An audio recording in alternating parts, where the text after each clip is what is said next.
You ready? No. But yes. Oh yeah. As long as I can't feel anything. No, you can't. Okay.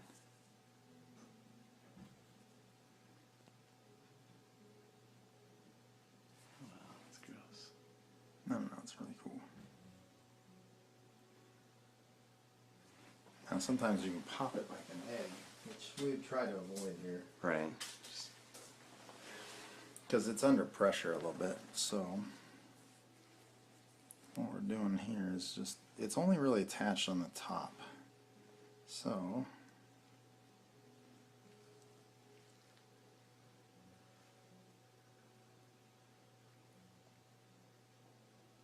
that's what I want. So the cyst and the skin are attached.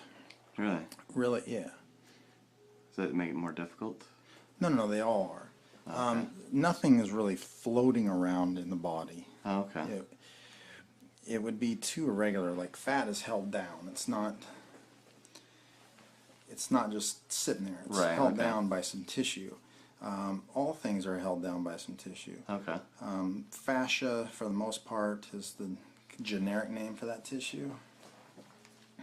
And so you'll see a little bit of bleeding, but for the most part, there's a tissue on top of the scalp called the gallia. Mm-hmm. The gallia is really, really slick, and as a result of being really slick, almost nothing like the cyst is holding on to the gallia. Okay. So typically, if I can grab the cyst like now, go ahead and move that hand. There you go. Then, if I can just get the top of this cyst released, this thing typically will almost come out really easily. And it's really close.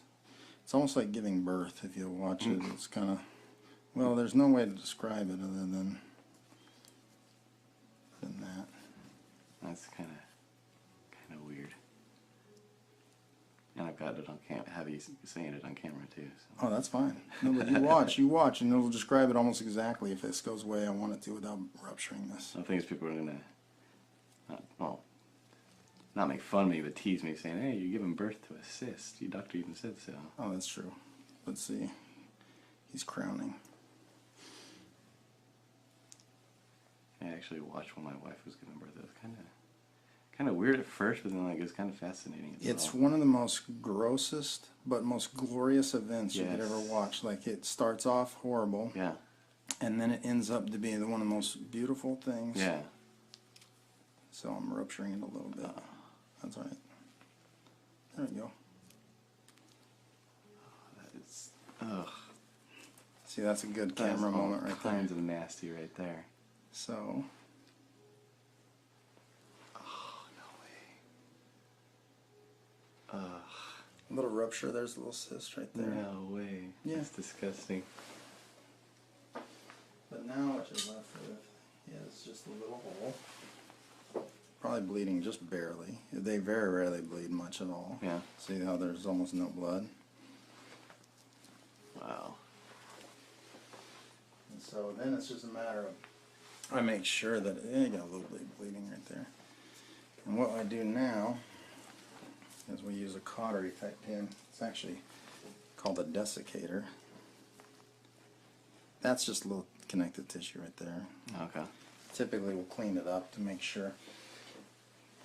If there's any cyst wall remaining, it can sometimes reform the cyst. So you like to see them come out pretty attached. Right. But you see that little cyst fragment right there? Yeah.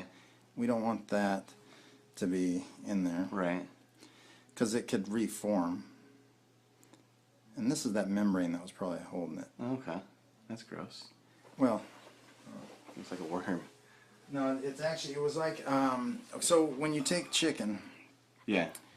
you take chicken and you take the skin off. Right. If you look closely at the chicken breast, you don't really see the meat yet, right? Mm-hmm. There's actually a thin, shimmery Right, layer. yeah. Uh-huh. That's fascia. Oh, okay. That's kind of what we just pulled off here. Okay. We just do a little visual inspection of the little hole. make sure that's fine. I'll dry it off so you can tuck stuff in there if you want. Oh, that's gross. It's like having an extra pocket. So you are like all the way down into the skull right there? Yeah. Wow. And all I'm doing is just looking around to make sure that I have everything. So then it's just a matter of closure. Now with the skin, how it you know, it kind of stretched when the cyst was there. I mean, is that good stretching going to go away, or? It will for this size, but you do bring up a good point.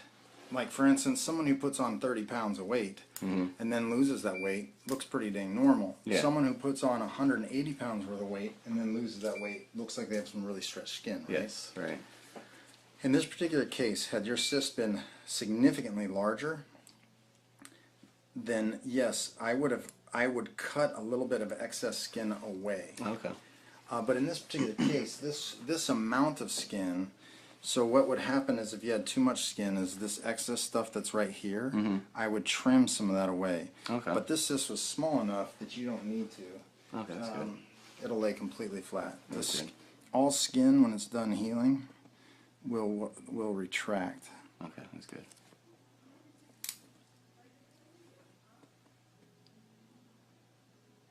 So there won't be like any like indentations or anything like that left over. Oh no. Well, at first, when you first feel it, there's going to be a void there. Right. That void will feel like an indentation. Okay. But eventually, your subcutaneous fat will fill it back up. So your fat underneath the skin will fill it up its place, and it will feel just like normal. Just like normal. Okay.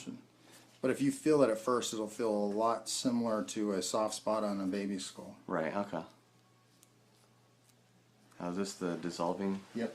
You don't need many, but it's going to be a little stronger for you by doing it this way. Right. Because being younger and being willing to do some athletics, you just don't want to have it easy to spread.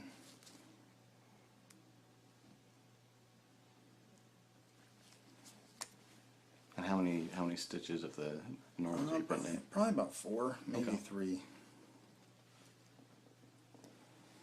It'll look a little puckered at first. I want it to, because the skin will retract. So I don't want it to look like it's perfectly flat. Okay. And you'll see what I mean by the time I get a couple stitches in. When you look at the seams of a baseball, how it's kind of puckered Right. from the leather being wrapped up, that's kind of what I want this to look like too. Okay.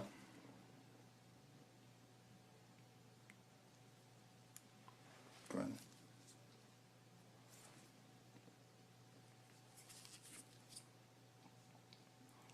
Yeah, I'll let this show my wife. She'll be fascinated by it. She's kind of morbid like that. Oh no, actually it is really cool. Yeah. This is what actually got me into this field. Oh, really? I was about to join the Marine Corps, Oh, nice. and I had an ingrown toenail. And I didn't pass the physical as a result. They said you have to get that fixed prior to us taking you because we don't want to fix it first. Yeah. And so, which is fair enough. So I had to go get it fixed. So I went to the dermatologist, and they started to remove my fingernail. Well, I wanted to watch, which they were worried about me watching. They said, you know, you can get woozy, pass out, and stuff. I said, just let me watch. But after watching it, I was like, this is really cool. Well, even in the Marine Corps, there's obviously no medicine. I didn't do any of that. I just did my own thing. But when it did influence me to say that this is what I wanted to do when it was all said and done. Right. Well, that's cool. And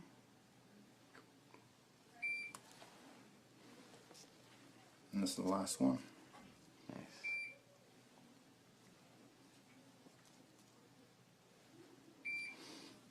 It looks all fancy when you watch the suture, but basically what we're tying is a square knot. Oh, okay. I go clockwise one revolution, and then I go counterclockwise one revolution, and then that's pretty much it. Like, I'll clean it for you and you can see the final result. Wow.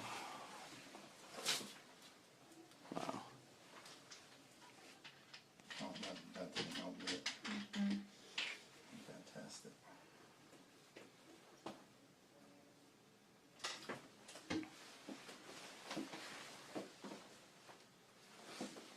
So if you can see,